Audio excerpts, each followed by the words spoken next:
What the hell's this? Thanks for watching an animated film. Animation can't be horror. That's where you're wrong, bucko. Not only can animation be creepy, extensively so, this is probably one of my favorite examples of animation being creepy. Of course, that straw man argument was just for the sake of comment. I don't really think you're going to judge me for liking an animated film, considering that this channel started with me talking about toys. I don't think that audience is really I don't think my audience is that. Coraline is probably my favorite creepy animated film. There are a few out there, but this might be my favorite. Is it aimed at kids? Yes. Does that make it not severely unsettling sometimes? No. Does that make it not super impressive? No. This is by and large one of the most impressive films to me. I think this movie is beautiful. I think the work put into it is crazy well done. A lot of the effects. I mean, look at. I could land on any scene and I could say just watch and something would happen that would just blow you away. And this movie's like 10 years old, probably older.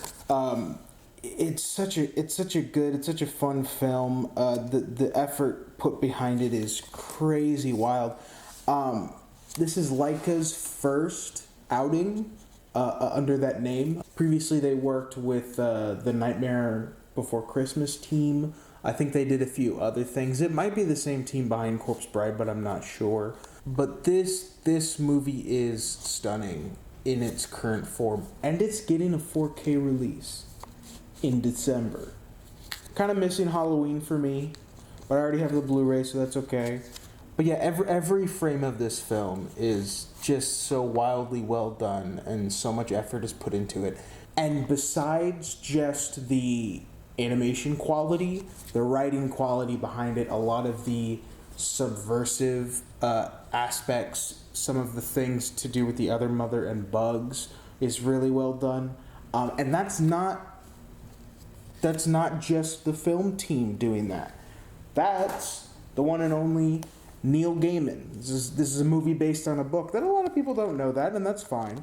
And while this is a quote-unquote children's book, it's still sufficiently creepy. Neil Gaiman is one of those that I put him up there with Stephen King, even though I do consider them almost polar opposites in the genres that they tackle. Stephen King is primarily horror, sometimes delving into dark fantasy. Neil Gaiman is primarily dark fantasy, sometimes slipping into horror. You know, they're kind of two sides of the same coin to me. God, and I wish Neil Gaiman did more horror, because this story is just so creepy, and I love it. And I love this brand of horror. I love, not monsters you're super used to, things that are not explained fully whatsoever, other worlds and otherworldly creatures and weird, like, organic portals to other worlds. This movie is beautiful. The story is beautiful. The creeps are genuine. I adore this film. I really do. I adore the book. I read it after the movie came out because, I was a dumb kid when the movie came out, so of course. But I fell in love with the story the second that I saw it. I fell in love with the story even further when I read it. I think that this movie is so great, so special. I cannot give it a higher recommendation than I already have. Please check it out. Please, if you have not seen Coraline. I haven't seen Paranorman.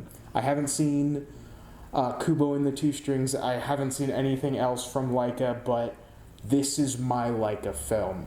I do need to see the rest. That's not what I'm saying. So quick interjection here. Immediately after filming this episode, I sat down to edit, and I booted up Paranorman just to play in the background while I worked. And wow, I could not edit at all. Immediately starting up with homages to pulp horror, it had me hooked. I saved Premiere. I sat my white ass down and I listened, and I absolutely adored it. From a technical standpoint, way better than Coraline. I still think that Coraline has the better story, but wow, Paranorman was really good. I will probably now end up watching Box Trolls and Kubo and the Two Strings, but I'm in zero rush to do that since those aren't really horror. But Paranorman gets my seal of approval, of course. All I'm saying is this film is so good, and I really hope you check it out.